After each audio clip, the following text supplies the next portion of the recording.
Hi, beautiful. Welcome to A Course in Miracles. We're reading in the text, chapter 29, The Awakening. We'll start in section 8, paragraph 5. What is an idol? Nothing. It must be believed before it seems to come to life and given power that it may be feared. Its life and power are its believer's gift.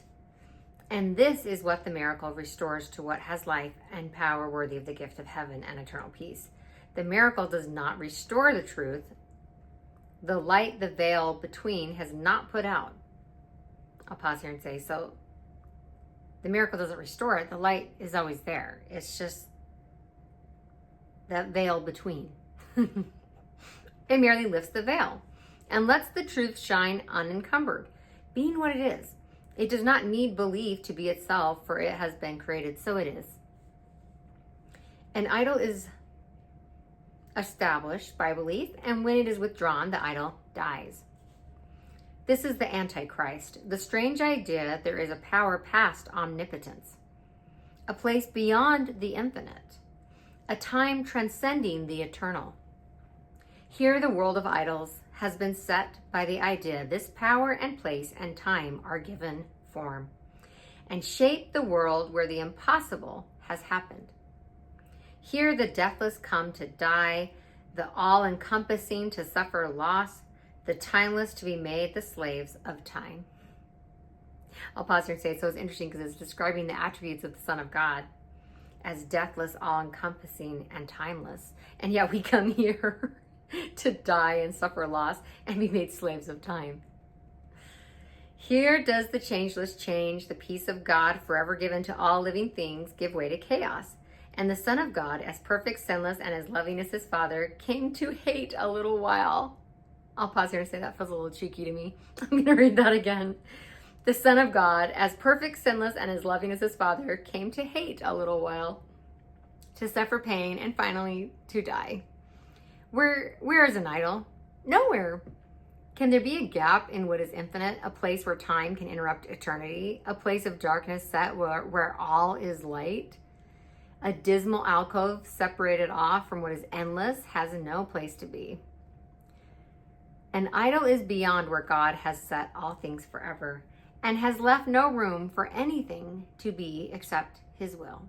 Nothing and nowhere must an idol be, while God is everything and everywhere. What purpose has an idol then? What is it for? This is the only question that has many answers, each depending on the one of whom the question has been asked. The world believes in idols. No one comes unless he worship them. I'm going to read that again. That's an interesting concept, isn't it? No one comes unless he worship them. And still attempts to seek for one that yet might offer him a gift reality does not contain. Wow. Each worshiper of idols harbors hope. His special deities will give him more than other men possess.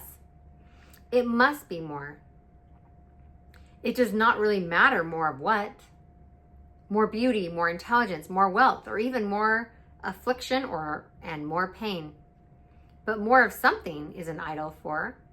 And when one fails, another takes its place with hope of finding more of something else.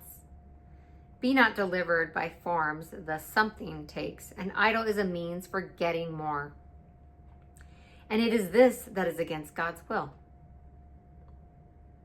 I'm going to pause here and say, it's against God's will, but not for the reason why we think. I'll keep reading. God has not many sons, but only one, who can have more and who be given less.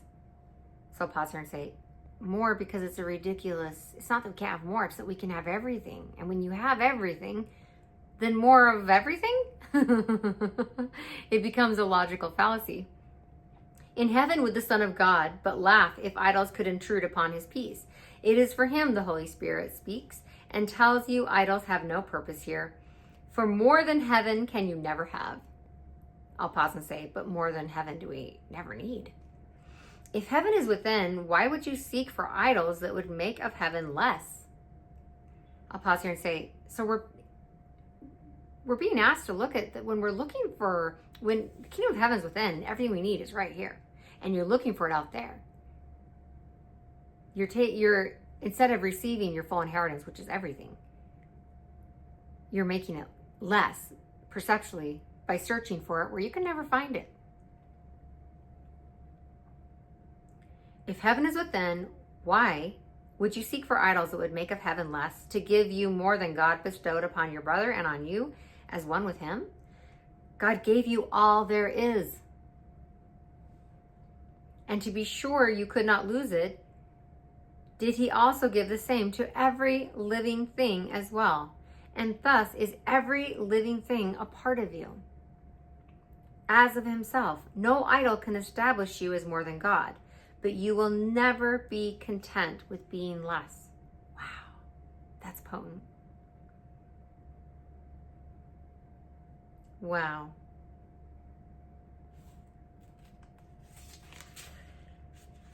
You know, there have been times in my life where I've had what I will call Moore's disease. And to me, that's that sickness of just more. I just need more. And never learning how to be truly joyful and in content with what's right in front of me. And the reason why having Moore's disease can be such an affliction is because it blinds you to the everything you already have. To the beauty, the peace, the joy, the laughter, the hugs, the sweetness, the cup of tea, the moonrise, the sunset.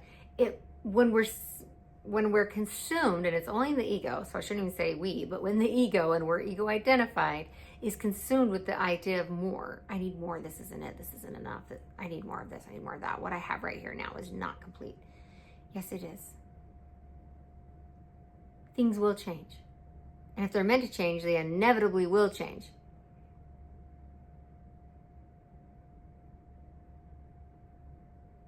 But right here, right now, is enough.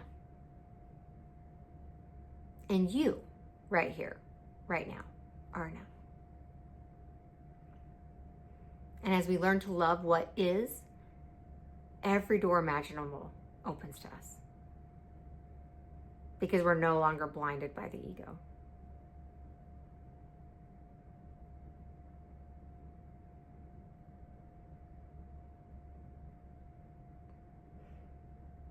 But the portal, the doorway to the next level of existence is truly loving and acknowledging and appreciating the perfection of where you're already at and what you already are. Seeing the beauty that already surrounds you. And living in gratitude and true appreciation for that.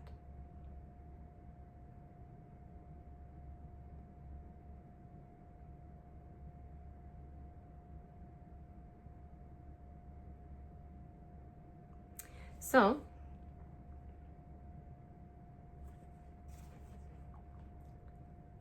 I'm committing, I invite you to join me, to deepening my gratitude and deepening my appreciation and love of what is, what already is right here, right now in front of me, what already is right here, right now in front of you. Because we are surrounded by abundance and beauty. And if we can't see it, if we don't have eyes to see,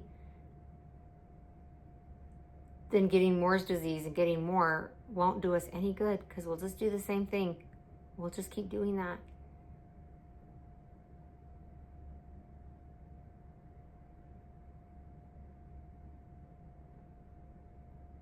Nothing can satisfy a soul that doesn't know how to be satisfied. That doesn't know how to become full from the inside out.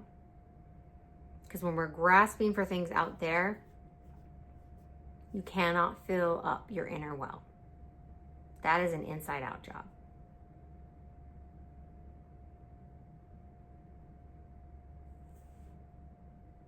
Thank you so much for being here with me on this journey and blessing me with the honor and the privilege of getting to read to you and share some thoughts